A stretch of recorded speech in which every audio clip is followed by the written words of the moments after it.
All right, guys, I'm back. It's April 26th, and I got my favorite home run plays for today. But before we do, let's recap yesterday. And we had two players, and they did not come through for us. Lindor and Olsen, I bumped it up to a 0.15 of a unit on each one. They did not come through, so a negative 0.3 of a unit loss. It's fine. We're up 2.70 units. To put that into perspective, that'd be more like 27 units on the year. If we were betting 1 unit, we're betting 1/10 of a unit. So that's what the equivalent would be. This is the ebbs and flows of the MLB season with the home runs. Sometimes you just go through things. You're going to go through 3 days where you're not going to hit something. And you just never want it to be today. But it is, it wasn't too long ago where we hit 3 out of 4 days to the positive. So that's the way it is, and we're just gonna keep having fun, and it'll be a lot more fun if someone hits. Oh man! So let's look at the weather really quick. I know there was only 17 home runs yesterday. I know 2 games were postponed, but there's still 26 teams, and there was only 17 home runs ish. And there's still some teams playing late, but they're late in the game. But I'm just saying, at this point, only 17 home runs, and I think the day before it was pretty light in terms of home runs too. It has something to do with the weather, or I don't know, the baseballs. What are they? Defective baseballs? I don't know. So let's see. They got the weather up here. So I was interested to target a real nice weather game, and I do like Coors Field at plus 21 home run. Cincinnati at Coors. It's going to be windy, and the wind's going to be blowing out, and I'm looking to target Elly De La Cruz, okay? His odds aren't out yet. But his last game on the 25th, 3 100 miles per hour balls off the bat, okay? I love this opportunity here. So we'll just have to see what the odds are. He's taking on Senzatella. Okay, I think I got a graphic right here, actually. This was from the other channel. The other channel where I do hit parlays and different stuff. It's called It's the Final Round. You might have heard of it. It's a big channel, bigger than this one. And I have this graphic from over there, so I have it made up already. Elly De La Cruz, you can see he's taking on Antonio Senzatella. Okay, Senzatella throws the four-seam fastball 61% of the time, and he sucks at throwing it. A 351 batting average and a home run given up on that pitch. And when you look at what Elly De La Cruz does against the four-seam fastball this year, just 16 at bats, 7 hits, 2 home runs, a 438. I mean, this is going to be the overwhelming majority of the pitch that he's going to see in this game, and he's crushing it, and Senzatella sucks at it, okay? And you're in Colorado, okay? And you got the winds blowing out, and you got a plus 21 or whatever it was weather game. So, I don't know what the odds are going to be for him to hit a home run, but like I said, he just smashed 3 balls, hard hit on April 25th. Like, how you can be in the best kind of situation you can be for Senzatella, a pitcher you want to target. So, so that's the first one. I got to make it official. I'll put it in the pinned comment what I'm doing. This is going to be like more of I'm going to talk everything through. I don't have all the slides like I normally do. Let's just flip the script a little bit to try to get back into some, winning ways, if you will. So that's the first one I'm looking at. And then what else? I'm going to go back to the Atlanta game. Okay. They're at Arizona. It's going to be a hot game, 80 plus degrees. 20 plus mile an hour winds blowing out to right field. Okay. You got Austin Riley and Matt Olson. I'm looking for potentially playing both. I'm afraid to play a ton. And I'm glad I haven't in the past couple of days because it hasn't worked out, but there's just so many great opportunities. They're going up against Merrill Kelly, who gives up a 12.7 barrel, a 46% hard hit rate. When I look at Ballpark Pal, they have this, listed the matchup, favorable, like Merrill Kelly's number 1 pitch, the four-seam fastball. They have it as a C rating. I like it to be like a D, but I think that's what it was for Senzatella versus Elly De La Cruz, but I could be wrong. But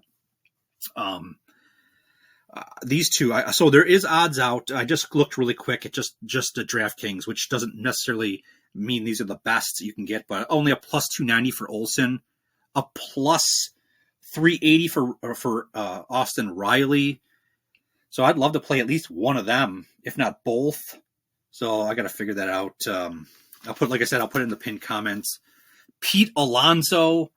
Now that you could see third from the bottom, like a pretty even home run game, if you will. But you see that's shaded in pink a little bit, which means there could be potential storms in that one. That could be postponed. But when you look at Alonso, he's going up against a Brad Lord. So there's not much, this is his first year. He doesn't have much data on him in terms of, but when you look, he throws a four-seam fastball, his number one pitch. He gives it up at a 400 rate, and Alonso hits that four-seam fastball at a 417. He's got 3 home runs off that pitch already. Then the second pitch Lord throws is a sinker at 429. He gives that up, and Alonso a 364 batting average, a home run off that pitch. Then his third pitch, Brad Lord, slider a 333. And Alonso hits that slider at a 300 rate on the season. Alonso, man, he's so due. Please, can you hit one for us? What else I want to say about this one? The thing is, I looked at DraftKings. It's only a plus 280. I don't know about that, man. I mean, it's a great matchup. Who knows if this one will even be able to be played? Like I said, there's a question mark in terms of the weather situation. What else do I want to talk about? And then the other ones are going to be on this slider here. Let's see. So the Oakland Athletics minus 18 home run game. Earlier today, that was I think it was a plus 21 home run game with winds blowing out at like 20 plus miles per hour. Now it's a negative 18. So things have changed. Winds won't be as strong blowing out either in this matchup. But I still want to target Jonathan Cannon, the pitcher for the Chicago White Sox, a 9.7 barrel, 47% hard hit rate. I'm looking at Rooker, Langeliers, Soderstrom. I'm liking Soderstrom of the three. Soderstrom would be number one for me. Just works out better, like the left-handed pitcher for Jonathan Cannon, if I'm remembering correctly. I see my notes here. Chicken scratch, but and then I would go Rooker. So Soderstrom's like plus 450 right now at DraftKings, I believe. I looked at DraftKings only just quickly before I made this video. Rooker's at plus 310. Langeliers, I don't have one on him, but he would be like the third if I played any of them. It would be, like I said, Soderstrom's my number one that I'm looking at. Soderstrom had a bunch of hard hits. He had 3 hard hits on the 24th. Soderstrom.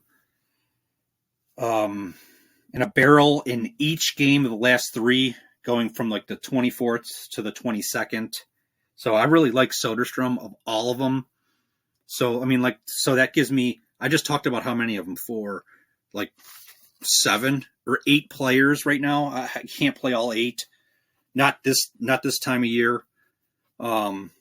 So like I said, I got to do some thinking. I just want to kind of talk about who I'm liking, and hopefully relatively soon, after I release this video, I'm going to start blocking some of these in. So I'll put them in the pinned comments. I'm not talking about putting plays in the pinned comments at like 10 o'clock in the morning.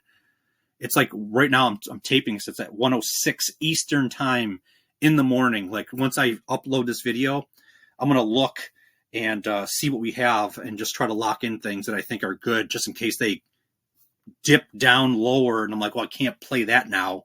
I just want to get these locked in. So if you guys are watching this video soon after, me releasing this, be aware that I'm going to be putting some of the official plays in there. I just need to really look at all the odds here. So that's about it. So many players that I'm looking and liking. The concerning part is, like I said, the home runs have been so low across the league the last couple of days.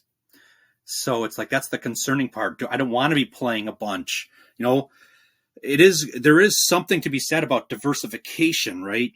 And not just playing 2 or 3. Because a lot of our success last year when we made 72 units was playing 7, 13, sometimes 20. And we only had to hit like 4 of them out of 20. And we were positive. We were putting 1 unit on it too, like nutballs, crazies. But we were hitting them right off the bat. So we just kept the 1 unit all the way through and we were dominating, man. But we didn't start until late in May. So I think it's an accomplishment that we're up right now, battling through this weather and battling through, these low home run days, if you will, like low amount of home runs across the league. So that's about it. I'm just rambling on here. So if I had to pick, it'd probably be Elly De La Cruz is my absolute favorite of all of them by far. Okay. So I'm going to try to see what we can do with that. I can only imagine that one's probably going to be real low odds, man, because it's just so good. What else? I don't know. Alonso, Soderstrom, Olsen, Riley. Like, I don't know right now. I mean, those are the tier below Elly De La Cruz in terms of me liking. So we'll just leave it right here. We're going to get back to doing the normal video with all the graphics and stuff like that. I just felt like, what's the sense? Let's try something different. I'm just talking through it. You're just not seeing it on the screen while I'm talking about it. That's about it. I'll just talk to you guys tomorrow.